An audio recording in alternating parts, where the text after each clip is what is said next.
Griffin Malcolm wasn't looking for answers that day. He was looking for a pacifier. But what he found instead stopped him cold. A letter, handwritten, folded carefully and tucked beneath the diapers in his son's bag. It wasn't addressed to him. It was addressed to Leo, a baby who couldn't even read. But what was inside the letter? And why did the nanny write it? Welcome to today's story, my lovely people. If you love emotionally thrilling stories, grab a cup of coffee or your favorite juice and sit on a couch as we ride together. Also, make sure you subscribe and turn on the notification button. That's the only way to ensure you keep coming across this page. Watch carefully and listen attentively because today's story is deeply touching. Now back to the story. Griffin stood in the marble foyer, the letter trembling between his fingers. The handwriting was delicate, purposeful. He unfolded it slowly, unsure if he should even be reading it. But curiosity and something deeper pulled him forward. Dear Leo, you won't understand this now. Maybe you never will. But I need to say it anyway.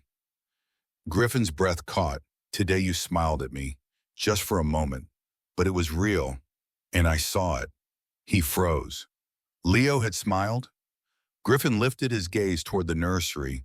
From inside, he heard her voice, soft, steady, humming a tune he didn't recognize. Serena Mason, the woman he'd hired 6 months ago to care for his son, the woman he barely spoke to. Leo wasn't crying. That alone was strange. Griffin's eyes dropped back to the letter. I know I'm only here to do a job, but when I hold you, Leo, I don't feel like I'm working. I feel like I'm doing something that matters. Like maybe, just maybe, I was meant to be here. Griffin's throat tightened. He turned the page over. There was more. Your father doesn't know this, but you reached for me today. Your tiny fingers wrapped around mine, and you didn't let go. I wanted to tell him, but I didn't know how. I don't think he sees you the way I do. Griffin's chest constricted. From the nursery, Serena's voice grew softer, almost a whisper. Griffin's heart pounded. How long had this been happening? How much had he missed? He folded the letter carefully and slipped it into his jacket pocket.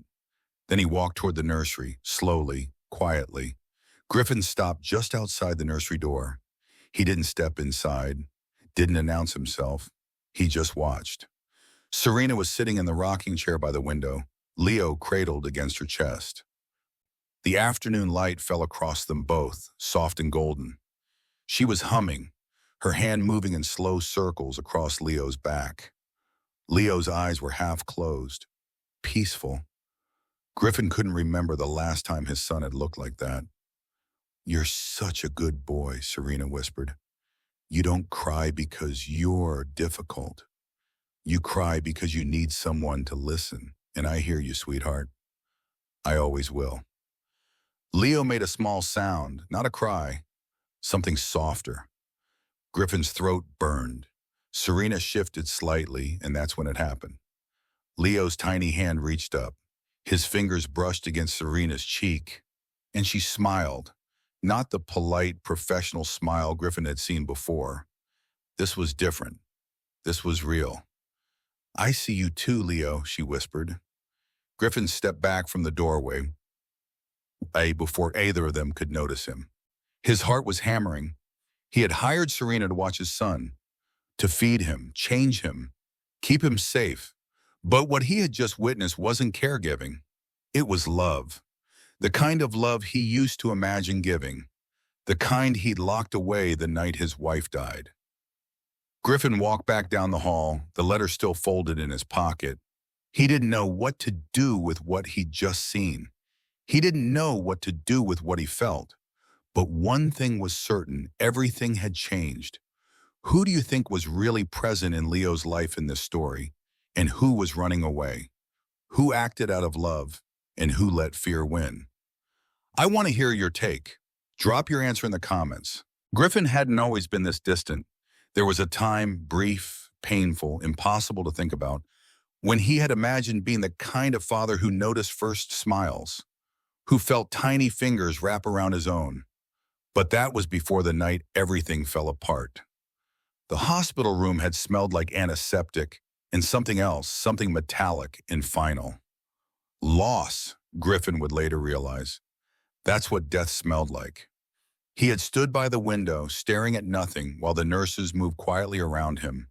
Their voices were soft, careful, like he might shatter if they spoke too loud. "Mr. Malcolm," one of them had said gently, "would you like to hold your son?" Griffin hadn't answered right away. He had turned slowly, his eyes landing on the small bundle wrapped in blue. Leo, his son, alive, breathing.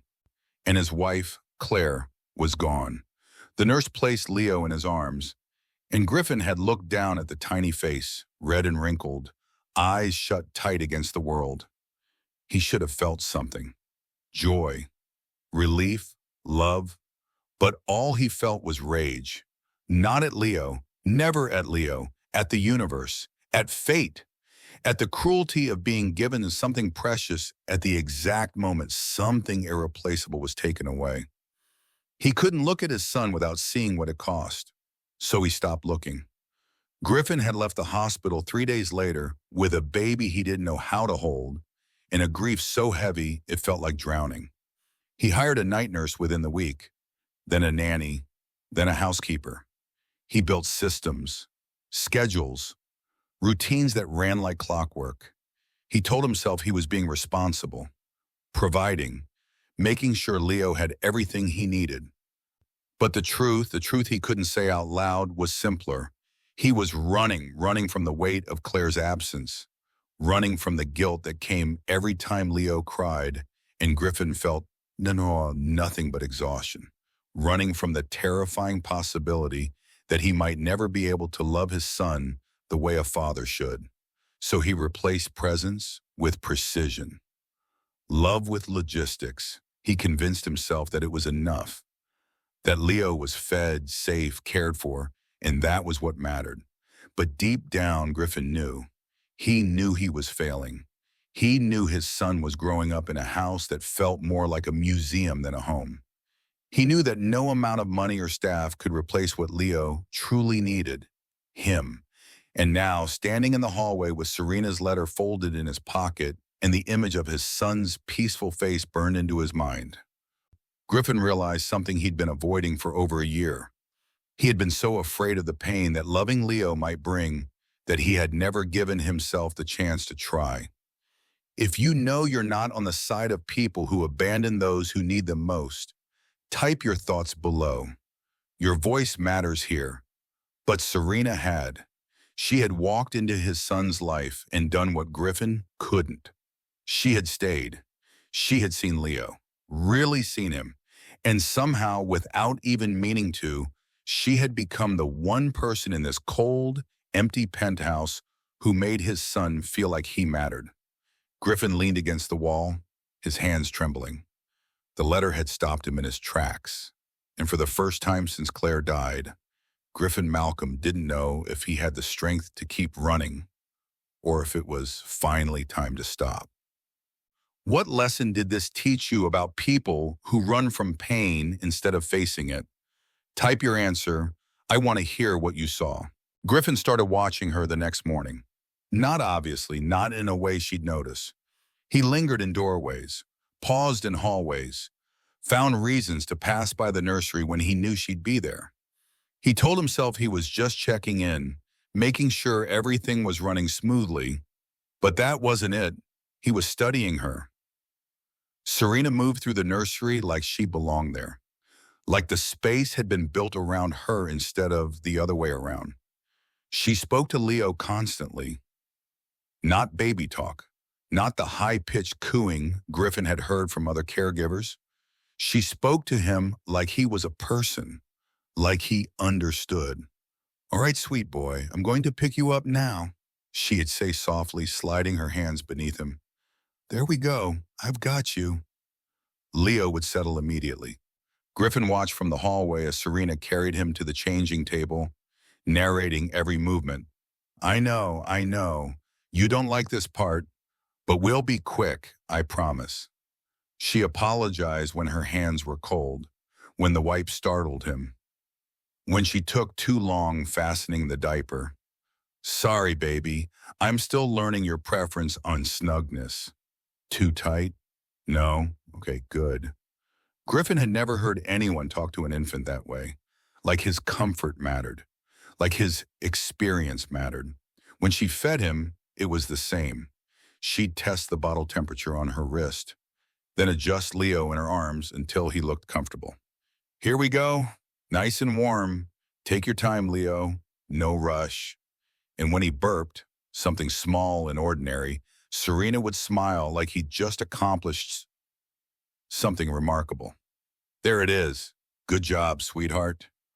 Feel better?" Griffin stood outside the door, arms crossed, jaw tight. "It's just routine," he told himself. "She's been trained for this. It's her job." But he didn't believe it, because the way she looked at Leo, the softness in her eyes, the patience in her voice, that wasn't something you learned in a training course. That was something else. Leo never cried with her. Griffin had noticed it before, but now he couldn't stop noticing. With the night nurse, Leo fussed. With the housekeeper, he wailed. Even with Griffin, especially with Griffin, he was inconsolable. But with Serena, he was calm, present, almost content. Griffin watched as she lifted Leo after a feeding, holding him upright against her shoulder, one hand supporting his head, the other rubbing gentle circles on his back. She hummed that same melody, the one Griffin still didn't recognize. And then it happened. Leo's tiny hand, fingers barely formed, still clumsy and uncertain, reached up, slowly, deliberately, his palm pressed against Serena's cheek. She stilled, her eyes softened, her breath caught. "Oh," she whispered. "Hi, baby." Leo kept his hand there, his fingers curling slightly against her skin, and Serena closed her eyes, leaning into the touch, like it was the most precious thing in the world. Griffin's chest tightened. His son, was reaching for someone, bonding with someone, just not with him. Hit subscribe if you never want to stand with people who let fear steal what matters most. He stepped back from the doorway, his throat burning, his hands clenched into fists at his sides. He should have felt grateful, relieved even, that Leo had someone who cared for him this deeply, but all Griffin felt was loss, another loss, one more thing taken from him that he'd never get back. He turned and walked down the hall, his footsteps echoing in the silence. And for the first time since he'd found the letter, Griffin wondered if it was already too late, if the bond he'd been too afraid to build had already formed.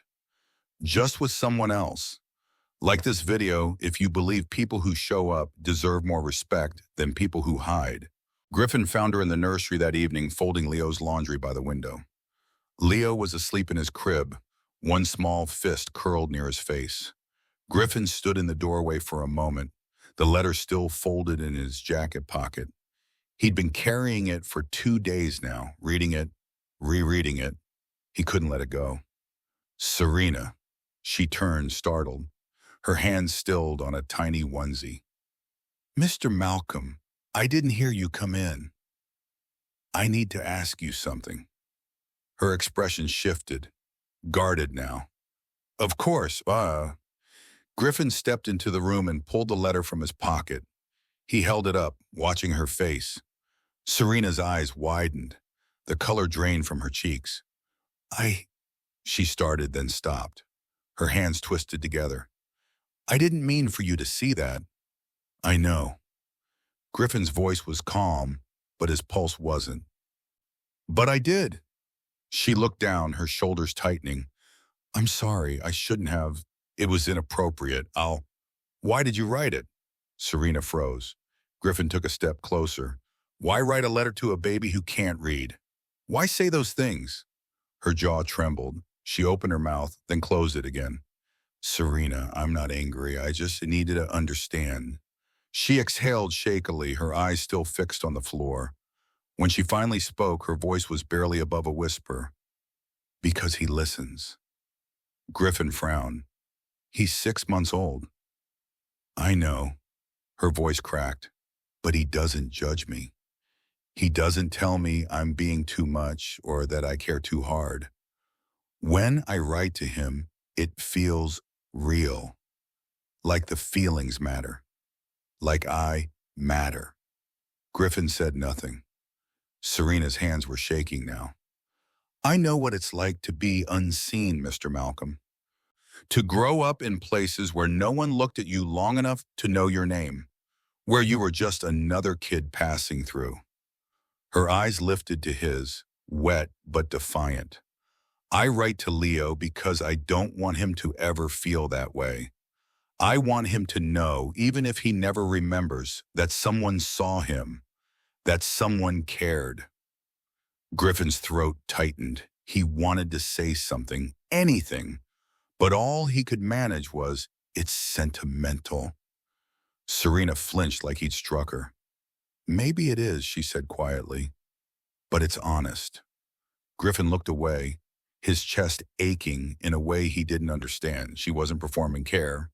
She wasn't following a manual or checking boxes on a job description. She felt it. Who do you think stood for what is right in this moment?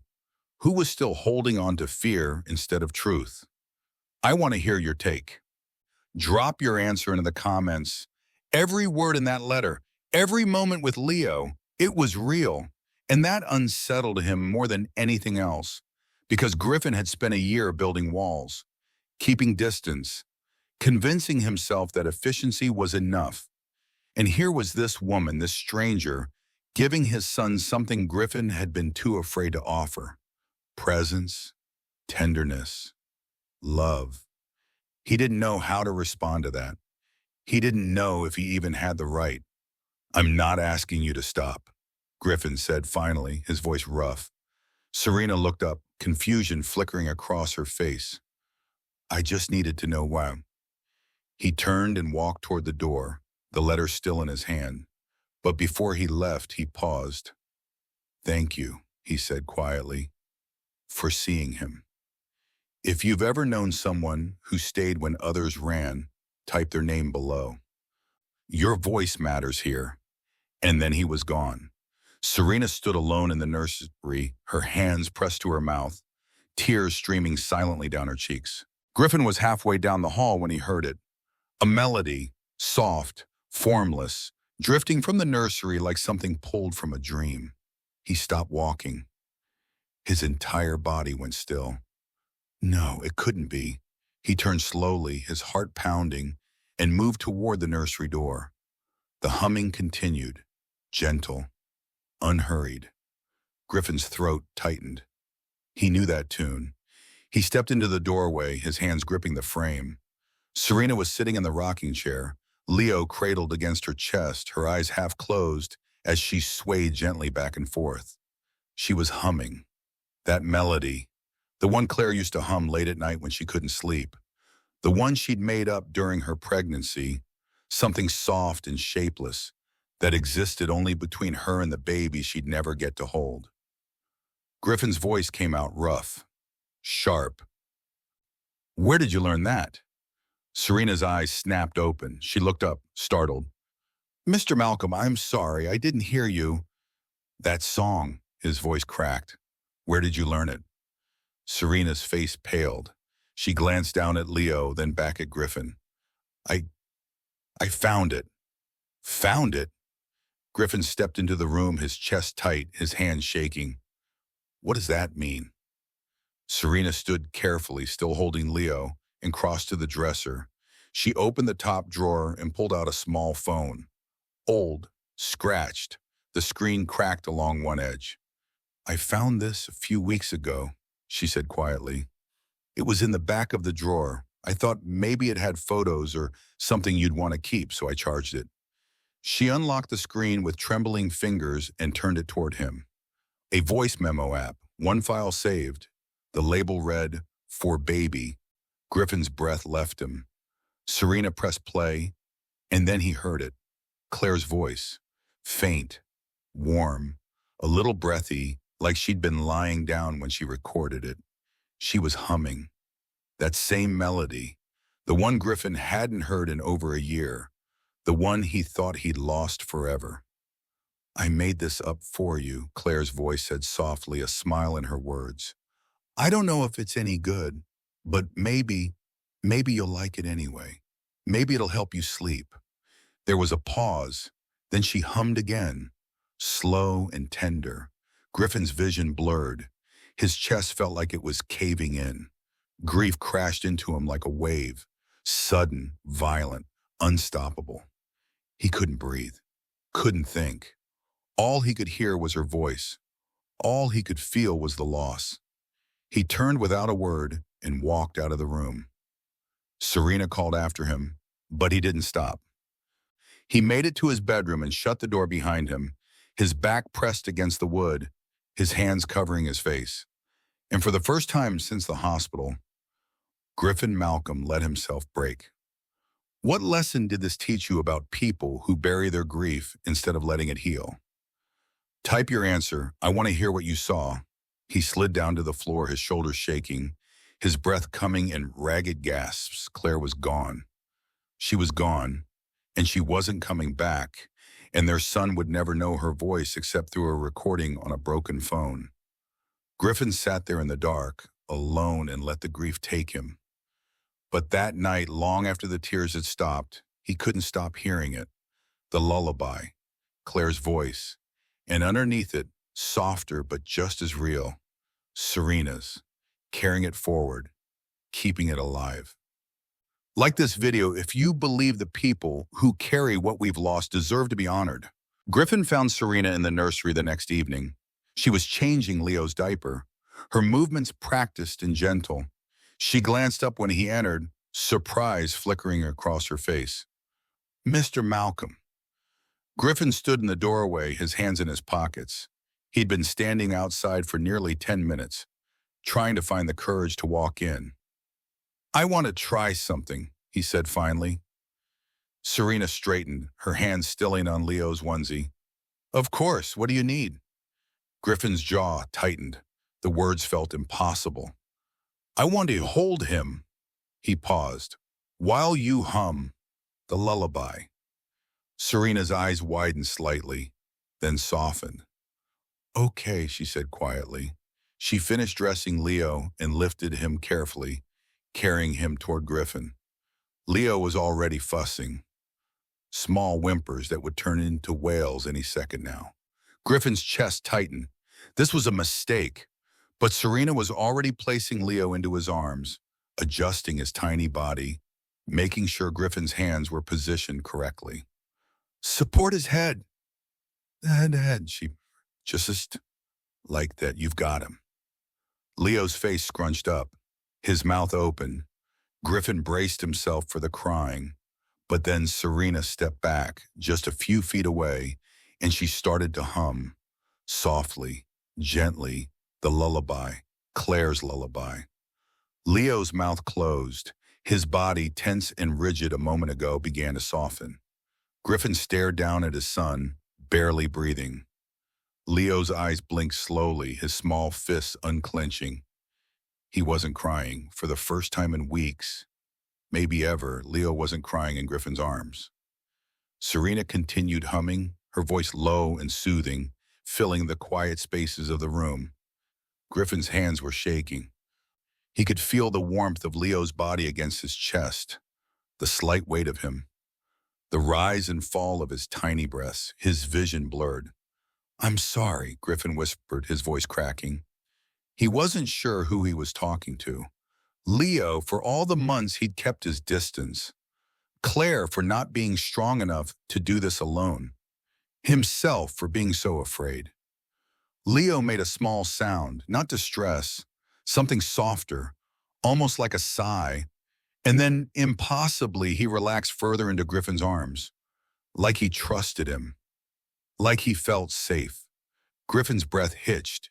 A tear slipped down his cheek before he could stop it. Serena noticed. She took another step back, her own eyes glistening, giving them space. She kept humming, but quieter now, almost like background music to something sacred. Griffin looked down at his son, really looked at him. and for the first time he didn't see loss. He saw Leo, a tiny person with his mother's nose and his own stubborn chin, a person who needed him, who deserved more than fear and distance. "I'm here," Griffin whispered. "I'm here now." Leo's eyes drifted closed. His breathing evened out, and Griffin stood there holding his son, feeling the weight of him, not as a burden, but as something precious, something worth fighting for. Serena's humming faded into silence. She wiped her eyes quickly and stepped toward the door. "I'll give you two some time," she said softly. Griffin nodded, unable to speak. She paused at the threshold, glancing back. "You're doing great, Mr. Malcolm." Then she was gone. Griffin stood alone in the nursery, his son asleep in his arms. His heart cracked open in a way that hurt and healed at the same time. Something fragile had begun. Something he thought he'd lost forever. Hit subscribe if you believe it's never too late to stop running and start showing up. And for the first time since Claire died, Griffin Malcolm let himself hope. The thunder came first, a low rumble that shook the windows and rattled the glass. Then the lightning, bright and violent, splitting the night sky.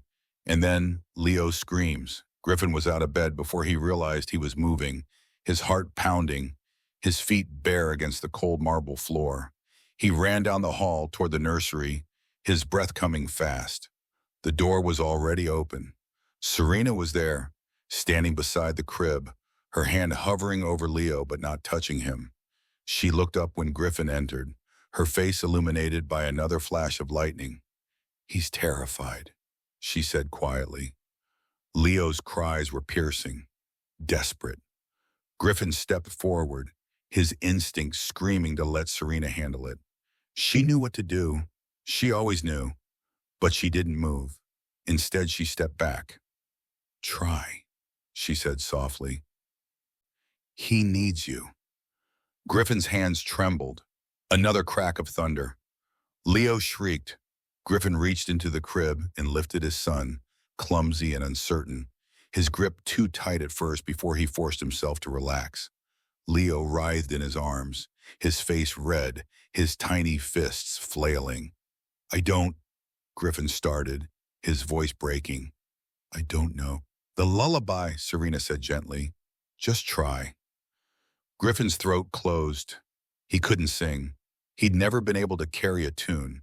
But Leo was screaming, and the storm was raging, and Serena was watching him with those steady, patient eyes, so he tried. He started humming. Off-key, broken, barely recognizable. But it was Claire's lullaby. Leo's crying didn't stop, but it stuttered, hiccuped. Griffin kept going, his voice shaking, his arms tight around his son, and then softly Serena's voice joined his.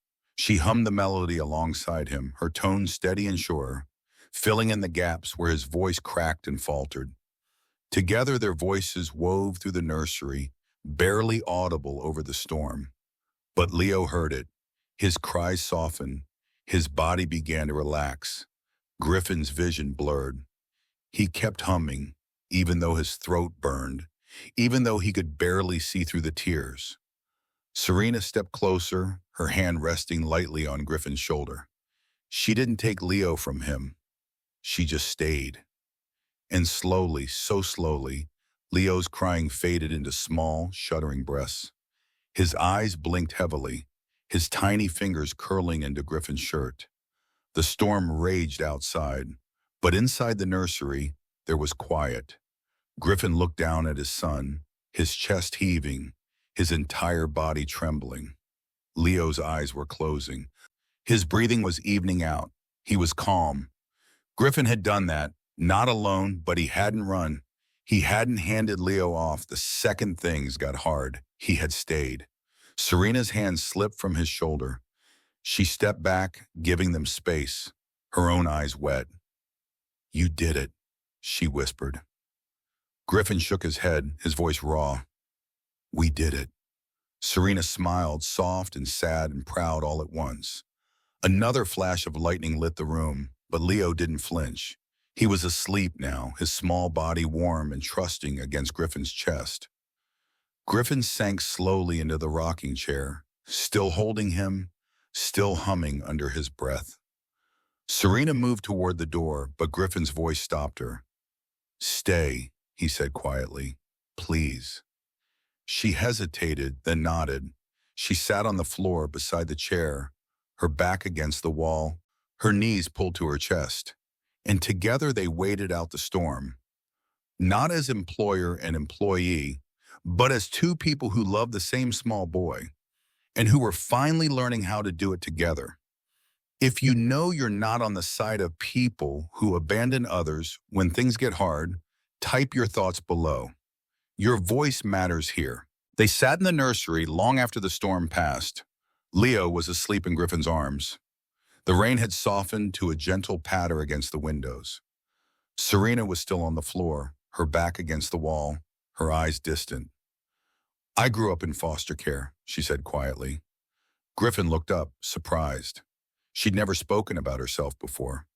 Serena's fingers traced absent patterns on the floor. 7 homes in 12 years. Some were fine, some weren't. None of them lasted. Her voice was steady, but Griffin could hear the weight beneath it. "I wasn't a bad kid. I didn't cause trouble, but I also wasn't special. Not in any way that made people want to keep me." She paused. "I was just another name on a case file, another temporary responsibility." Griffin's throat tightened. "I learned early that love wasn't guaranteed," Serena continued. "That you could do everything right and still be passed along, replaced, forgotten." She looked up at him then, her eyes glistening. "So I started writing letters to myself, pretending someone out there cared enough to check in, to ask how I was doing, to tell me I mattered." Griffin's chest ached.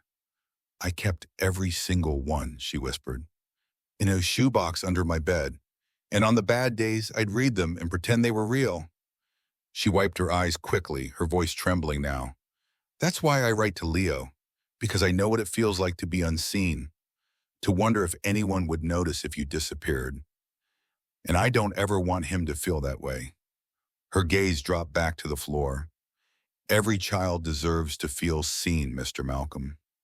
Every child deserves to know that someone is paying attention, that someone cares." What lesson did this teach you about people who were never seen, but still choose to see others? Type your answer. I want to hear what you saw. Griffin said nothing. He couldn't, because the truth of her words had settled into his chest like a stone. Serena stood slowly, brushing off her clothes. "I should let you rest."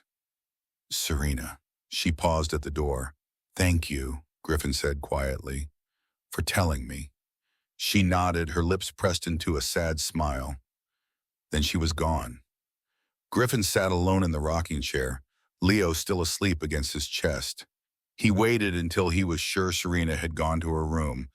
Then he carefully placed Leo back in the crib and walked to his office. He pulled a letter from his desk drawer, the one he'd been carrying for days, and sat down under the dim light. He read it again, every word, every line. "Dear Leo, you won't understand this now. Maybe you never will. But I need to say it anyway. Today you smiled at me for 3 whole seconds. Your father was in a meeting. The house was quiet. It was just us. I know I'm only the nanny. I know my job is to feed you, change you, and make sure you're safe. But when you look at me like that, like I'm your whole world, I forget that I'm not supposed to matter this much. Your mother would have loved you so fiercely, Leo. I see her in your eyes sometimes. The same gray blue. The same way you furrow your brow when you're confused. I'm not trying to replace her. I could never. But until you're old enough to remember her yourself, I'll make sure you feel what she would have given you. Love. Safety. A voice that doesn't leave. You deserve that. Even if no one else is looking, I see you, home." Always, Serena Griffin's hands trembled. He finally understood. Serena hadn't been doing a job. She'd been giving Leo what Griffin couldn't. Presence, not because she had to, because she chose to, and that choice had saved his son.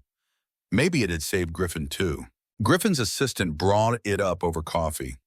I've been looking into specialized infant care providers, she said, sliding a folder across his desk.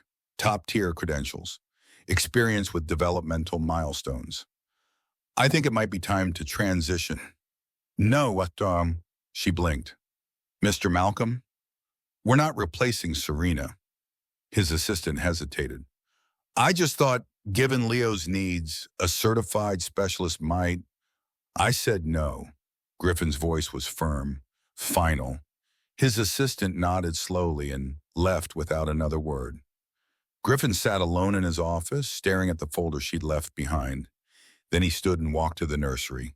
Serena was sitting on the floor with Leo, stacking soft blocks while he watched, wide-eyed and fascinated. Serena, Griffin said from the doorway, can we talk in my office? Her face paled slightly. She nodded and stood, following him down the hall. Griffin closed the door behind them and gestured to the chair across from his desk. Serena sat, her hands folded tightly in her lap. Griffin didn't sit. He stood by the window, looking out at the city below. My assistant thinks I should hire a specialist, he said quietly.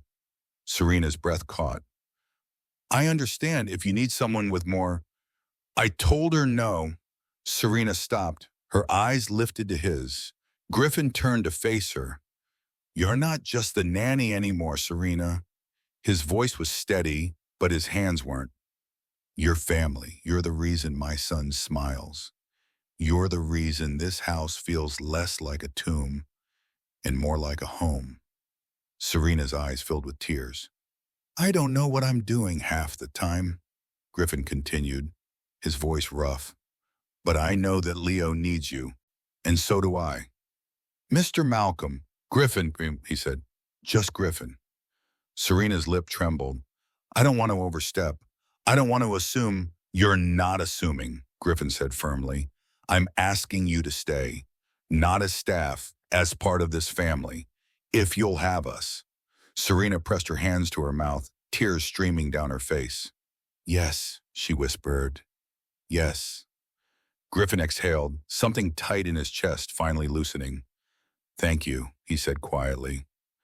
Serena wiped her eyes and smiled, unguarded, full of hope. 3 months later, the penthouse was different. There was laughter now, music, the sound of Leo babbling as Serena narrated their morning routine. Griffin came home earlier. He joined them for meals. He learned how to make bottles and change diapers without fumbling. And one morning during breakfast, it happened. Leo laughed, a real laugh, bright and pure and utterly joyful. Griffin froze, his coffee halfway to his lips. Serena's eyes went wide. They stared at each other across the table, and then they both started laughing too.